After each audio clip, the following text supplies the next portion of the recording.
یہ بھی بتا دیجیے گا انور اقبال صاحب، کیا یہ معاہدہ صدر ٹرمپ کی سیاسی کامیابی تصور ہوگا؟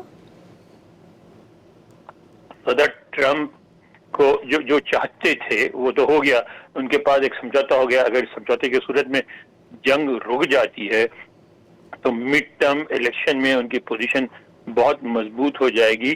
اور لیکن ایک ہے مسئلہ امریکہ میں کہ جو امریکہ میں الیکشن کے فیصلے ہوتے ہیں اس میں ڈومیسٹک ایشوز بہت زیادہ میٹر کرتے ہیں.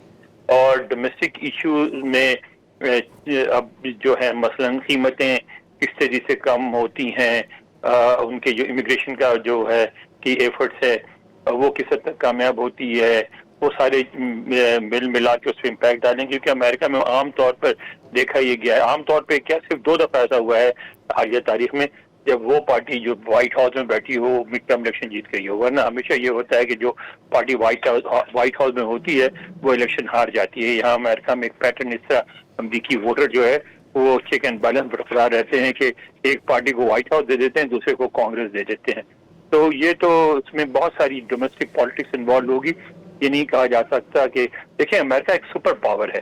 ہمارے ریجن کے لیے ایران بہت بڑا ایشو ہے، ظاہر ہے امریکہ کے لیے بھی ہے، لیکن امریکہ 10 معاملات میں اکٹھے انوالو ہوتا ہے.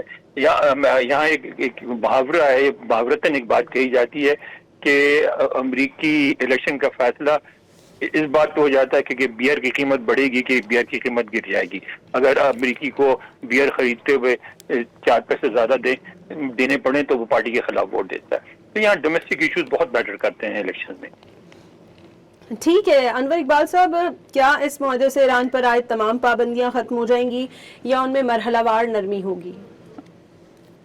مرحلہ وار ہوگی، کیونکہ تمام اچانک ختم کرنے کے لیے مطلب اچانک تو ہو بھی نہیں سکتی کیونکہ بہت سارے اس میں الجھاوے ہیں. فنڈ ریلیز، فنڈ یہاں آپ کو پتا ہے کہ فنڈ ریلیز کرنے کا اختیار جو ہے وہ کانگریس کے پاس ہے. اور آپ نے یہ بھی دیکھا ہوگا، کئی دفعہ دیکھا ہوگا کہ کانگریس یہاں تک کرتی ہے کہ وائٹ ہاؤس کا فنڈ بند کر دیتی ہے اور وائٹ ہاؤس کے پاس اپنے ملازمین کو تنخواہ دینے کی پیسے نہیں رہتے. اوباما انتظامیہ کے ساتھ بھی ہوا، خود صدر ٹرمپ کے زمانے میں بھی ہوا، پہلے دور میں بھی ہوا. اور اس میں یہاں تک نوبت پہنچ جاتی ہے کہ جو وائٹ ہاؤس کے ملازمین ہیں کوئی چھٹی پہ گھر بھیج دینا پڑتا اور ان کو اس چھٹی کے پیسے نہیں ملتے. پھر بعد میں جب بجٹ بحال ہوتا ہے تو پھر پیسے دیے جاتے ہیں. تو یہاں امریکہ میں ذرا پروسیس کافی لمبا چوڑا ہوتا ہے. اب اس میں یہ فیصلہ تو پھر جو ہے یہ آگے چل کے ہوگا جب ساری چیزیں سامنے آئیں گی کہ کانگریس کا رویہ کیا ہوگا، کانگریس کس طرح سینکشن اٹھائے گی. سینکشن اٹھانے میں بھی کانگریس کا اس میں رول ہے. ذرا یہاں ذرا سسٹم جو ہے ذرا کمپلیکیٹڈ ہے، نہ آسانی. ہمارے ہاں تو بہت آسانی سے جو اقتدار میں ہوتا ہے وہ سارے فیصلے کر سکتا ہے، لیکن یہاں نہیں کر سکتا. ٹھیک ہے ٹھیک ہے، یہ بھی بتا دیجیے گا انور اقبال صاحب، آپ کیا سمجھتے ہیں، کیا اس پیش رفت سے جو غزہ، لبنان اور یمن کے تنازعات ہیں اس پر بھی اس کا اثر پڑے گا؟ غزہ کا تو مجھے نہیں لگتا کہ اس پہ کوئی خاص اثر پڑے گا کہ اسرائیل کو کون مجبور کرے گا. اسرائیل کو تو آپ مجبور نہیں کر سکتے، وہ تو غزہ میں تو وہ نہیں مانے گا دباؤ. ہاں لبنان کے معاملے میں دباؤ مان سکتا ہے وہ. ٹھیک ہے، اور آپ کیا سمجھتے ہیں جو ماضی کے جوہری معاہدے تھے ان کے مقابلے میں اس بار کیا مختلف ہے؟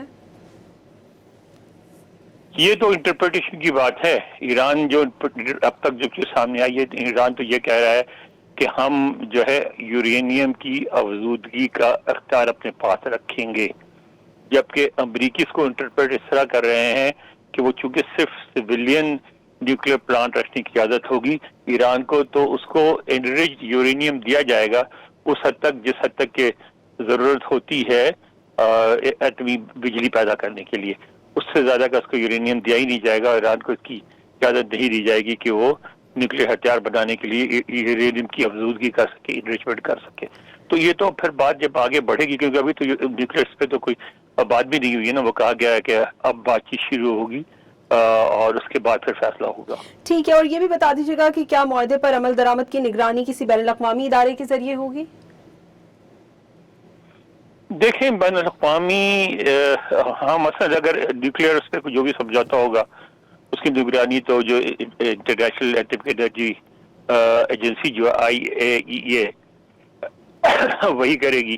اسی طرح اگر اس کے جو معاملات ہیں آپ نے ہرمز کے کھولنے کے، تو امریکہ تو چاہے گا کہ اس میں بین الاقوامی کوئی تنظیم مثلا جو میری ٹائم آرگنائزیشن ہے جو اقوام متحدہ کے تحت کام کرتی ہے وہ انوالو ہو، لیکن شاید ایران اس بات کو پسند نہ کرے. ایران اس بات کو تو مان لے کہ ہاں ٹھیک ہے ہم کھول دیں گے اور ہم کسی جہازوں سے ٹیکس نہیں لیں گے، لیکن ساتھ وہ یہ کہے کہ جی جو جہازوں کے آنے جانے کی نگرانی جو ایران کے پاس ہی ہوگی. یہ بہت ممکن ہے کیونکہ ایران اس بات کو نہ مانے کہ وہ اپنے ٹیریٹری میں جہاز کو گزرنے کی اجازت دینے کا اختیار جو ہے وہ کسی انٹرنیشنل آرگنائزیشن کو دے دے. ٹھیک ہے. اور انور اقبال صاحب آپ کیا سمجھتے ہیں کہ اس معاہدے کا سب سے بڑا فائدہ کس فریق کو ہوا ہے، امریکہ کو یا ایران کو؟ سب کو، پورے خطے کو، کیونکہ یہ جنگ سب کے لیے بہت خطرناک تھی. دیکھیں یہ ایران نے یہ بات ثابت کی کہ ایران مار کھاتا رہے گا لیکن بیٹھا رہے گا. ٹھیک ہے، اچھا، لیکن امریکہ نے بھی اپنی بات ثابت کی کہ وہ ابھی اس پوزیشن میں ہے کہ وہ روزانہ حملے کر سکتا ہے چاہے تو، اور ایران کو بہت نقصان پہنچا سکتا ہے.